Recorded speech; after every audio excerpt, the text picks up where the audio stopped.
সকালে মুরগিগুলোন মানে অনেক ছিল, এখন আর নেই, মরে গেছে। তো মুরগিটাকে বের করলাম।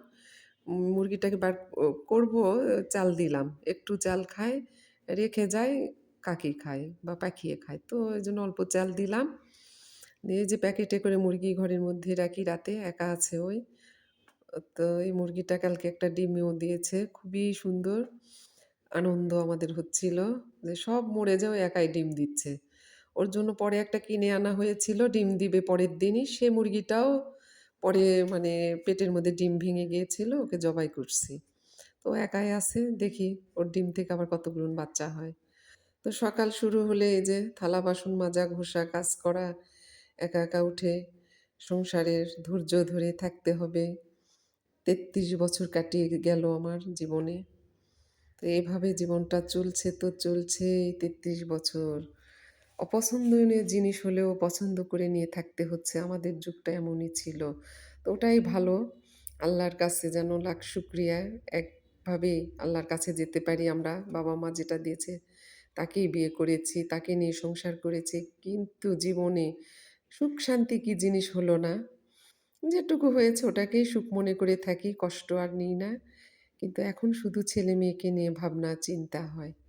ছাদে একটা গোলাপের গাছ আছে, তো আমার বড় মেয়ের। তো মেয়েটা বড় অভিমানী। আল্লাহ ওকে হেদায়েত দান করুক, ও নিজের সম্পর্কে বুঝতে শিখুক। ওকে কেউ কিছু হয়তো করেছে, আমার মনের মধ্যে হয়, ওর শ্বশুরবাড়ি থেকে। তাছাড়া আমার মেয়ে ওরকম না। আমার মেয়ের মনটা ভীষণ ভালো, ভীষণ আমাকে ভালোবাসতো। ওর বোনকে, আমাকে, ওর ভাইকে ভীষণ, ভীষণ ভালোবাসতো। কিন্তু সে মেয়ে আজ এমন কেন হলো?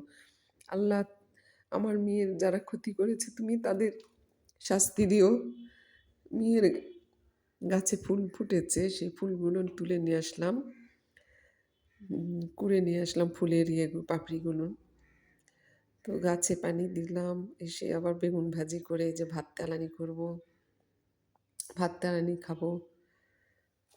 তো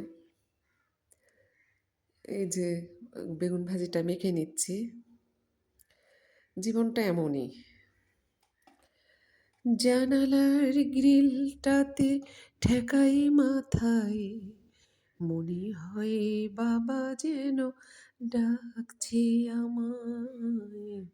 আয় খুকু আয়, আয় খুকু আয়, আয় রে আমার কাছে, আয় মামুনি। তো বাবা মার কথাও খুব মনে পড়ছে। মেয়েটাও এভাবে ছন্নছাড়া হয়ে গেল। মেয়েটা যেন ভালো থাকে, ও যেন একা আছে, একাই থাকুক, ও যেন সুস্থ হয়, আল্লাহর কাছে এটাই বলি। এই যে এখন খাওয়া দাওয়া করছি। সকালে আলু ঘন্ট, বেগুন ভাজি, পুঁই শাকের তরকারি এগুলো ছিল, এর মধ্যে ভাত তালানি সকালবেলা খাচ্ছি। তো যাক, সবাই আপনারা খাওয়া দাওয়া করেন, আমাকে সাবস্ক্রাইব করবেন, আমাকে ভালোবাসা দিবেন, লাইক দিবেন। তো মানুষের জীবন অনেক বড়, অনেক ঘটনা আছে জীবনে, সামান্য সামান্য বলবো।